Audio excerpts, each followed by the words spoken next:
Gents, welcome to the Intercaller. Delighted to have you all with us. I know a few of you at least, maybe all of you are coming from LA, so it must be early there. Is it? Might have dragged one or two of you out of bed.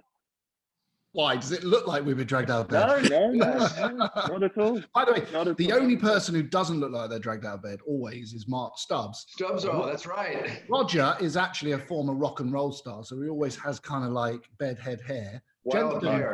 Jensen basically lives like a student. Exactly. So That's true. He's always, and we've both got babies as well, Jensen and I, so we're always looking tired. Yeah, I mean, going to wake up super early. Today actually was 6:30, so it wasn't so bad. So half. So I want to know then. I want to hear everything. Specifically, I want to know Ant and Jensen, how you two got to know one another, because the bromance is strong. Yeah, we met on a dating site. Yeah.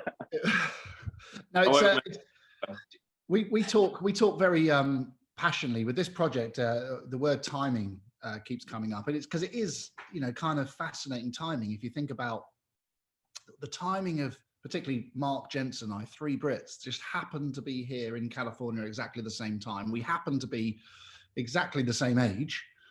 We happen to be one a designer, one a builder, one a driver, at a time where heritage has now come full circle. It's back. OEMs, Aston are building a DB5s, Jags are building C-types, D-types, even Bentley will offer you a 1930s blower. So there's something in the air at the moment. And then to partner up with Roger, whilst reviving this new brand, whilst an OEM or many OEMs are willing to partner with us, it's all about weird timing. That's great. And Roger, presumably you're the adult in the room, is that right? That's true. Yeah, I'm the one that keeps these three boys in line. He's the glue. Glue.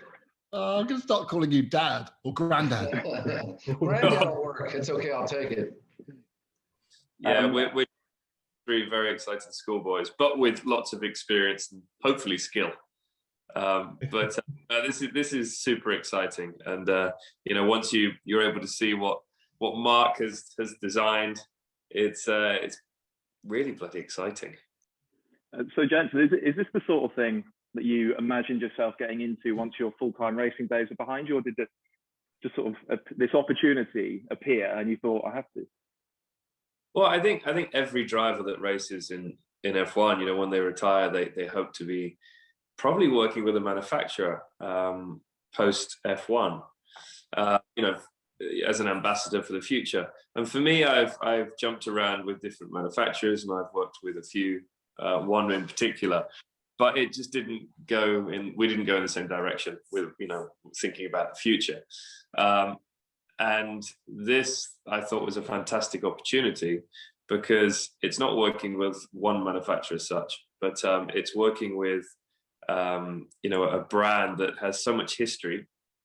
Obviously puts a lot of pressure on our shoulders because we have to do a fantastic job, but such an exciting brand of what they've achieved in the past, Bradford, but also I think what we can achieve with new technologies. Also, it's freedom for me. You don't really get that with manufacturers as such. It's freedom to design and build something that we want within reason. And for me, I can do as much testing as I possibly want, and I can adjust the car how I want it. With the motor, with the gearbox, almost said trans then, with the mechanical grip, the aero. So there's lots to play with, and we can turn things around pretty quickly with new technologies like 3D printing, whether it's the parts or it's a tooling that we're going to be making. So it's really, really exciting for me, and something I've really enjoyed so far working with these guys, and there's so much to come in a very short space of time. Right. Okay. So Mark, Radford back in the day was, we've mentioned it before, a coach builder, making enhancements to existing cars. And I know you guys are keeping the specifics quiet for the time being, but can you give away anything? I mean, the company in the past worked on Rolls Royces and Bentleys and Minis. Is it going to be British marks again that you're working with? Well, we've got like a strong British heritage, obviously, so we're going to continue to sort of build upon that. But the you know, the thing about Radford is they worked with multiple OEMs, so it's harder to guess who we might be working with right now. But we're working with several OEMs. Obviously, we always lean towards the British side of things, and you know, we're following that true coach-built fashion, maybe even more so than what Harold Radford did back in the day. So we are taking platforms with hundreds of millions of dollars worth of engineering and leveraging them and redesigning a car over them. And it's not just the body as well. You know, we're going beyond that, like Jensen said. So we're sort of changing quite a few aspects of the engineering of the car as well. So it's coach building in its true original fashion, you know, because there's a lot of companies out there that sort of position themselves as a coach builder, but with no disrespect, they're glorifying, you know, that whole industry because they're just changing paints and materials and things like that. But, you know, at Radford, we'll be able to basically do whatever a client wants, you know, time and money permitting. We sort of open the doors and embrace that level of customization. Should I be thinking big internal combustion engines, or should I be thinking electric motors? I would keep a broad mind. Okay, fair enough. So where's the setup going to be? Is it in LA? Yeah, we're based, this operation's in LA, but as Mark said, we're dealing with companies all over, many in the UK. And because we're in LA, you might expect to see something in the entertainment space for Radford in the near future. So can't say anything more than that now, but you can. You mean a TV show, Roger, right? We didn't do that little video for the hell of it. Exactly. Okay, all right, there's a hint. So Jensen, what will your specific involvement be? How is this going to keep you busy? You're the driver in this setup, so you're going to be developing cars, testing cars. A T-boy. T-boy, yes. To be fair, we've done a lot of work together. We've actually not been drinking much tea, which is a shame. No, I don't make very good tea, so they wouldn't want that. But no, mostly driving, and it's not just pounding around, making sure bits don't fall off. It's developing the car more, which is great, whether it's on the road or back. So it's really exciting. I have been getting my hands a little bit dirty as well. Ant's been showing me the ropes of how to use a spanner. Any good? Any good, Ant? We all have our own. I'm actually impressed. Yeah. Jensen can handle himself in the workshop, genuinely. The problem is when it comes to him returning the favor, because I absolutely can't drive. Oh, is that true? Has he dragged you along to the kart track yet? Actually, if you go on my Instagram, you can see we went to a racetrack in Arizona, and JB took me out in a Viper, which I quite frankly needed spare underpants for afterwards. Can you drive? Jensen, can you drive? Can he drive? No, Jensen could drive. Yes, Jensen could drive. No, can Ant drive, Jensen? I actually wouldn't have a clue. The only ththing I do know is Stubbs thinks he can drive. Mark, he thinks he's one of these guys that comes out. He's like from traffic light to traffic light. He's a champion. He's very light to traffic. Whereas Roger, we went go-karting, and Roger rides the brake the entire lap. Do you remember? It's true. Yeah, Safety first. Safety first. We kind of have our own roles, but there is a bit of crossover, which is, I think, you need to have. You need to understand what everyone else is doing. You can't just do your own jobs. You're working as one, so there is a bit of crossover. I think that's really unfair. Even last week, you know, Jensen talks about a company like ours is super nimble. We are coach building using a heritage, you know, these century-old principles, but doing it with modern technology. And only last week, Jensen and Mark made this very, very dramatic change to one of our platforms, which meant Jensen literally got the spanners out, jumped on the chassis, in the same day went to a machine shop, had the parts machined. This is just JB on his own, by the way. Came back and fitted them. So I think he's doing himself a disservice. He's more than a driver. It's also because it was competition with Mark.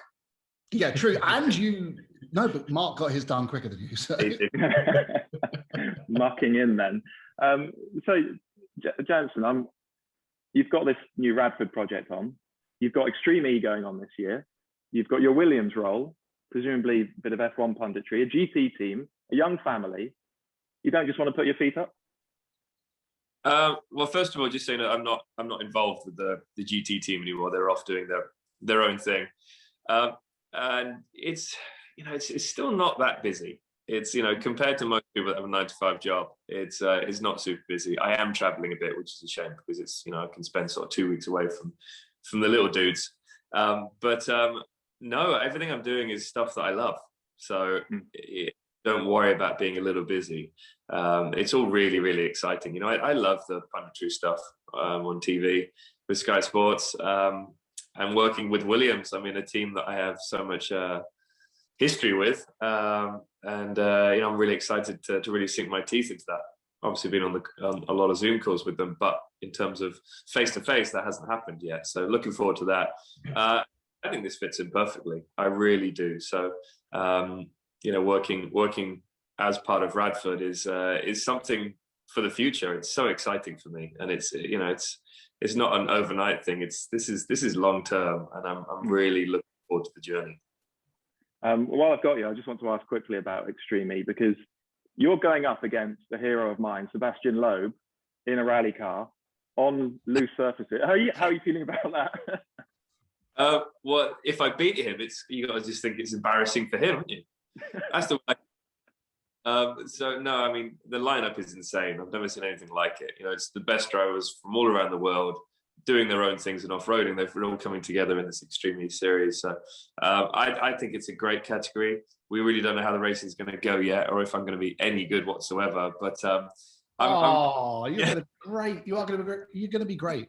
I'm excited. I think I'm looking forward to watching it. Well, I think it's all about new technologies as well, and that's something that obviously there'll be a point, I'm sure, that all road cars are going to be electric. So I think for people to see how exciting these cars look and drive, it's going to get the younger generation into electric vehicles. At the moment, they don't look so exciting, electric vehicles on the road. They all have this certain look, whereas this is a monster. And I think people go, oh, okay, electric vehicles can be cool. Yeah, I get it. Okay, well, just to finish off, I want to talk about Brits living in LA. What's great about life out there, Mark? What can't you get out there that you miss from home? Oh my God, the list starts. Probably it's all food. It's all food. So digestive biscuits, PG tips. The milk's not the same. Bacon. You can't get bacon out here. Proper bacon. So, and a good Indian either. Ah, good point. No, Mark, there is. Mark and I live in Laguna, literally 200 yards from here. It's not the same, man. It's not the same. I'm going to take you there for a curry. Okay. That's not English dish. Yeah. But the sun makes up for it, though, doesn't it? Yeah, there's no rain. Weather makes up for it. Yeah. Yeah. Fair enough. I'm teaching these guys how to surf there, Dan. I'm taking them out of the ocean, teaching them how to surf. Yeah, I'm teaching these guys how to surf. Yeah. Okay. I can see Jensen doing that. He's probably got that balance, isn't he? But what about you other boys? Well, we're struggling to find something Jensen's not good at. He's one of those. It'd be great if you can't surf. I probably can't. Oh, awesome. Let's get him out. Tried it once, hung over at a bachelor party. And I could, but I mean, I look terrible. But we'll see. It's harder than it looks. Yeah, it's harder than it looks for sure. Yeah, I've got Mark to compare myself against. He's the one I'm going to be shooting for to be better than. No, I don't think so, Jensen. We're incredibly. I consider myself. I know that we're very lucky to live in California. It's a great part of the world. It is the 5th largest economy in the world. We have great weather, great coastline, and access to really unbelievable technology. So many companies are based in California, and there is this real car culture here that's unlike anything I've ever seen. You just need to, well, you're on social media. You just need to look at a Cars and Coffee at the weekend to realize how obsessed Californians are with classic cars. And, I know that we have a personal burden that we are waving the British flag here in California. Radford is a very British company with an incredible British heritage. And we're the custodians of that. So we are here as ambassadors of Britain. I can't wait to tell Americans that Radford built the Ford GT40. Good luck with that. It'd be interesting to see the response. So I don't care what the response is. Fair enough.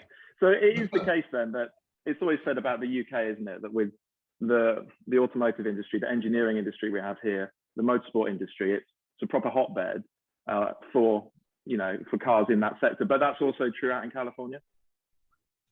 Absolutely, yeah. Now imagine combining the two, because obviously we carry with us that very British, loads of history, as you know, I mean, Jensen in particular, Formula One, so many teams revolve around that same valley for a reason. And yeah, it's a different style of car culture here. It's obsessive. Jensen, it looks like you guys are having a lot of fun with this project. And that's half of it, isn't it? Yeah. That's exciting. It's bringing the British culture to America, because I think certain manufacturers have done it, but it's done in a different way when you're not actually a full OEM. I think you get more of a following, more of a cult following here in the States, which is very cool. And from my point of view, driving here is, I mean, once you get off of the freeways, motorways, it's just stunning. The coast road, the PCH, the canyons, it's just beautiful out here. It is very beautiful. Gents, thank you all for your time. I appreciate that. Fun to hear about your new project. Can't wait to see the first car. How long have we got? A few weeks to wait? It's going to be this year. I mean, it is substantially way through. And when we say we've partnered with OEMs, it's not just one. So we've got the next couple of years is actually lined up. It's quite remarkable what we've achieved in the last few, but it's taken 2 years of secrecy to get to today. Oh, wow. Well done for keeping it quiet all that time. Gents, thank you all for your time. I appreciate it. Cheers, Dan. Thank you. Thanks, Dan.